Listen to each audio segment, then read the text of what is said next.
এই মুহূর্তের সবথেকে বড় খবর, যুগান্তকারী রায় দিয়ে দিল দেশের সর্বোচ্চ আদালত সুপ্রিম কোর্ট। কি হয়েছে চলুন বিস্তারিত দেখে নেওয়া যাক।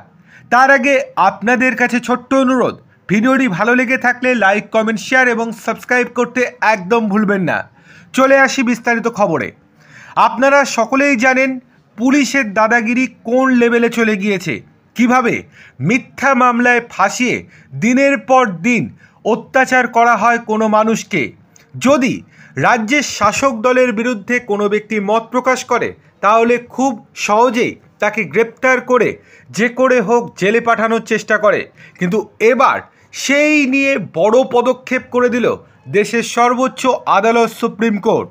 সুপ্রিম কোর্ট পরিষ্কারভাবে জানিয়ে দিয়েছে যে কোনো ব্যক্তিকে যদি গ্রেপ্তার করা হয় তাহলে সেক্ষেত্রে তাকে 2 ঘন্টার মধ্যে তাকে কেন গ্রেপ্তার করা হয়েছে, কী উদ্দেশ্যে গ্রেপ্তার করা হয়েছে সেটি লিখিত আকারে প্রমাণসহ তাকে জানাতে হবে, অর্থাৎ অভিযুক্তকে জানাতে হবে।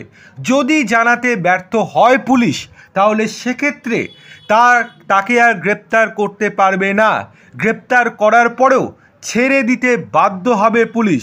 আদালত বলছে ভারতের সংবিধানের 22-এর 1 নম্বর অনুচ্ছেদের আলোকে এবং এর অধীনে গ্রেপ্তারিকৃত ব্যক্তিকে গ্রেপ্তারের কারণ সম্পর্কে অবহিত করার প্রয়োজনীয়তা কেবল আনুষ্ঠানিকতা নয়, বরং একটি বাধ্যতামূলক সাংবিধানিক সুরক্ষা, যা সংবিধানের 3য় অংশে মৌলিক অধিকারের শিরোনামে অন্তর্ভুক্ত করা হয়েছে।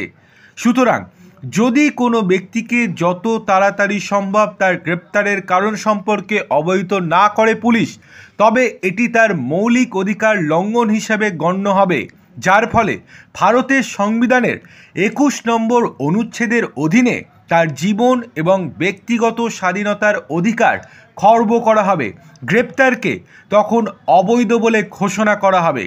এই রায়ের পর গোটা দেশ জুড়ে বেশ খুশির মেজাজে গোটা দেশবাসী, কেননা অনেক ক্ষেত্রেই দেখা যায় সাধারণ মানুষকে হেনস্থার উদ্দেশ্যে পুলিশ মিথ্যা মামলায় ফাঁসিয়ে দিচ্ছে এবং কোনো রকম কারণও দর্শায় না।